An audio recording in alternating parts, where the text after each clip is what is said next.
Kalau sekarang ni kita bersembang tentang senarai bangunan tertinggi dekat Malaysia, pastinya akan terlintas seperti bangunan Menara Merdeka 118, tak pun KLCC, TRX dan Menara Kuala Lumpur. Tapi tahukah anda di sebalik senarai tersebut, sebenarnya dulu ada satu bangunan yang pernah menempa namanya, yang pernah diiktiraf menjadi bangunan tertinggi dekat Malaysia.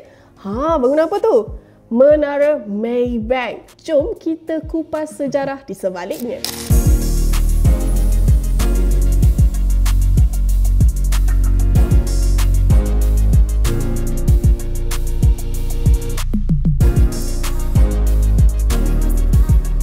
Menara Maybank ni sejarahnya bermula pada tahun 1984, di mana ketika itulah pembinaan bangunan ni telah dimulakan di Court Hill, iaitu atas tapak bangunan Mahkamah Seksyen ketika era koloni. Apa yang menariknya tentang Menara Maybank ni, sebelum ia diiktiraf selaku bangunan tertinggi di Malaysia suatu ketika dahulu, rekaannya sebenarnya telah menarik perhatian ramai, di mana hasil sentuhan Hijaz Kasturi ni telah mengambil ilham elemen tradisional, iaitu apa? Keris terhunus.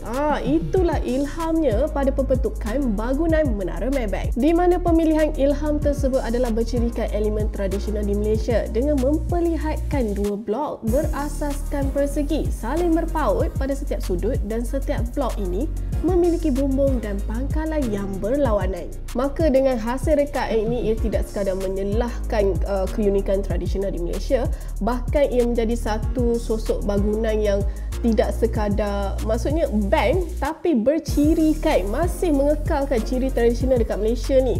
Kalau anda tengok video ringgit sebelum ni, kita pernah buat satu video bangunan parlimen berteraskan kepada ilham buah nenas.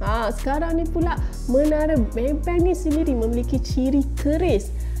Dan setelah itulah bangunan ini siap pada tahun 1987, dan ketika itulah mereka menempa nama menjadi bangunan tertinggi di Malaysia bermula pada tahun 1988 sehingga 1998. Pada pengiktirafan tersebut ketika itu dan sehingga kini, bangunan tersebut berketinggian 244 meter, iaitu mewakili 799 kaki, dengan memiliki 50 tingkat di bangunan tersebut. Bagaimanapun setelah itu muncullah KLCC, Menara Berkembar Petronas tu, mengatasi kedudukan Menara Maybank.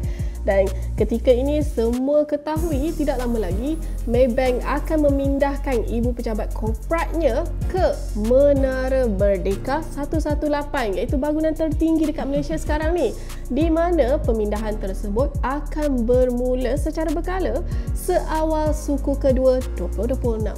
Dan disebabkan itulah kelak tiada lagi operasi di Menara Maybank. Jadi begitulah sejarahnya. Siapa sangka Menara Bank pernah jadi antara bangunan yang tertinggi dekat Malaysia ni.